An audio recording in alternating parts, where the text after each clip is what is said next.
వీక్షకులకు స్వాగతం, నమస్కారం. అత్యంత ప్రజాదరణ కలిగిన నటుడు, నాయకుడు, ఆపదలో ఉంటే అండగా నిలబడే నాయకుడు. నిన్న చూసాం, కర్ణాటక వెళితే వేల మంది ఆయన కోసం వచ్చిన పరిస్థితి చూసాం. అలాగే రాష్ట్రంలో కోట్ల మంది అభిమానులు ఉన్న పవన్ కళ్యాణ్ గారిని పట్టుకుని ఒక నీచుడు, దిక్కుమాలిన వాడు పేరుని నాని, కలుగు నాయుడు అని సంబోధించడాన్ని రాష్ట్రం జీర్ణించుకోలేని పరిస్థితిలో ఉంది. పేరు నాని సంస్కారహీనుడిగా మాట్లాడుతూ ఇష్టం వచ్చినట్టు పవన్ కళ్యాణ్ లాంటి మహోన్నత శిఖరాన్ని విమర్శించడాన్ని ప్రజలు తీవ్రంగా తప్పుపడుతున్నారు. పేరుని నాని మాటల వెనక ఉన్న నేపథ్యం ఏంటి, ఎందుకు అలా మాట్లాడుతున్నాడు తెలుసుకునే ప్రయత్నం చేద్దాం. వివరించడానికి మనతో పాటు జనసేన అధికార ప్రతినిధి కోసంపూడి శ్రీనివాసరావు ఉన్నారు. వారిని అడిగి మరిన్ని విశేషాలు తెలుసుకునే ప్రయత్నం చేద్దాం. సార్ నమస్తే. పేరుని నాని పవన్ కళ్యాణ్ గారిని టార్గెట్ చేసి ఇష్టం వచ్చినట్టు మాట్లాడుతున్నాడు. మరీ నీచంగా కలుగు నాయుడు అంటే కలుగులో దాక్కున్న ఎలుకతో పోలుస్తూ మాట్లాడుతున్నాడు. ఆ మాటలను మీరు ఎట్లా చూస్తారు, ఎట్లా విశ్లేషిస్తారు? ఒకటి సార్, రామబ్రహ్మ గారు బందరు పరిసర ప్రాంతాల్లో అండి పేరుని కృష్ణమూర్తి గారికి మంచి పేరు ఉంది.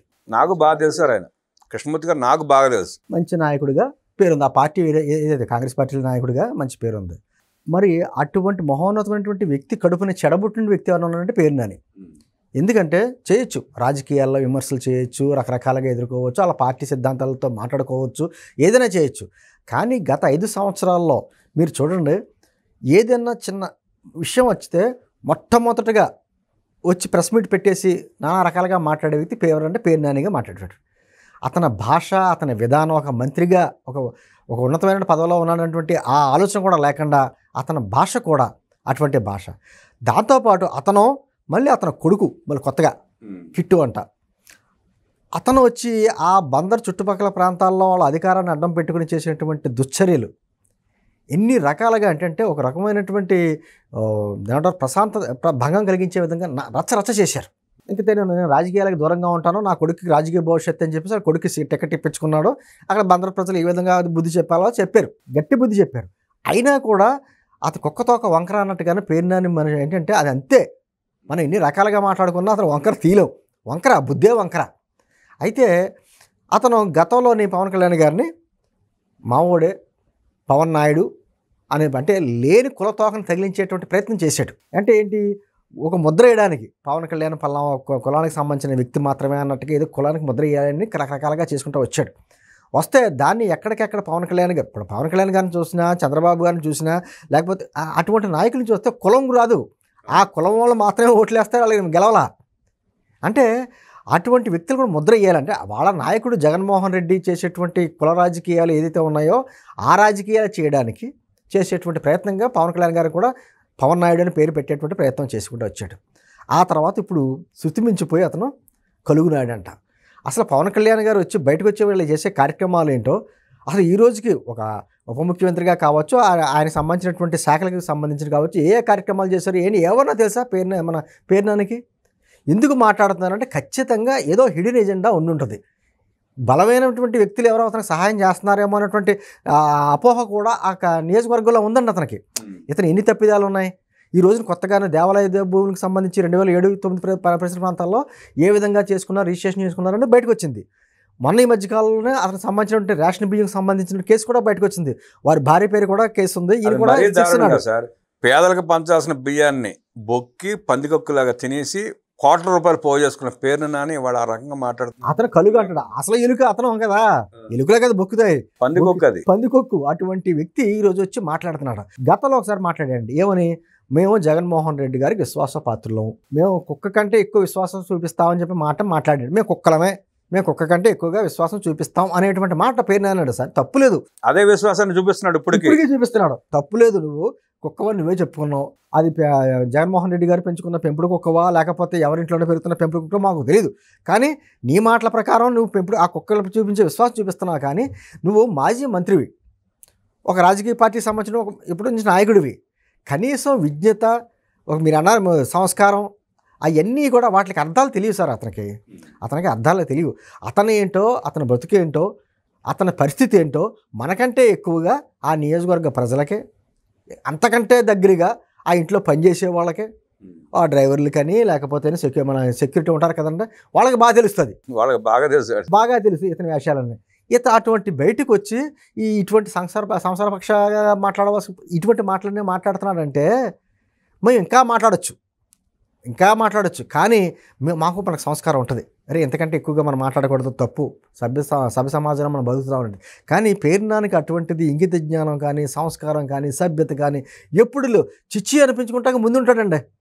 విచిత్రం ఏంటంటే చిచ్చి అనిపించుకుంటానికి అందరికంటే ముందు నన్నే అనాలన్నట్టుగా అనుకుంటాడు, ఏమనుకుంటా తెలియదు, కానీ ముందు చేయి ఎత్తాడు, ముందు నన్ను తిట్టండి అన్నట్టుగా. అంటే అటువంటి వ్యక్తులు నిజంగా ఇటువంటి పేర్ని కృష్ణమూర్తి గారి వంశం ఏంటి, ఆ విధానం ఏంటి, ఆ కుటుంబం ఏంటి, అటువంటి వ్యక్తులు పుట్టిన ఏంటి, ఇతను చేసే రాజకీయం ఏంటి.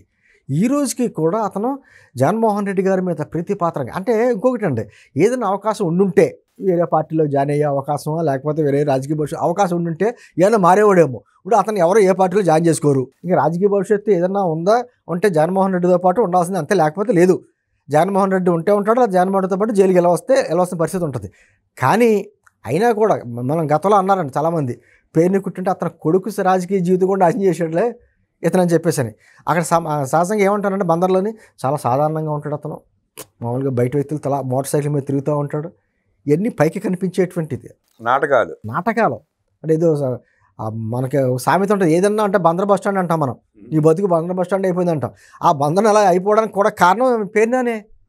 కనీసం అతను మంత్రిగా హయాంలో కూడా చిన్న అభివృద్ధి కార్యక్రమం కూడా చేసుకోలేకపోయినటువంటి వ్యక్తి, బస్ స్టాండ్ కూడా సరిగ్గా కట్టుకోలేనటువంటి వ్యక్తి, ఈరోజు అతను బయటకు వచ్చి రాష్ట్రం గురించి, రాష్ట్ర పరిస్థితుల గురించి, చంద్రబాబు నాయుడు గారి గురించి, పవన్ కళ్యాణ్ గారి గురించి, లోకేష్ గారి గురించి మాట్లాడడానికి అర్హత అతనికి ఎక్కడుంది?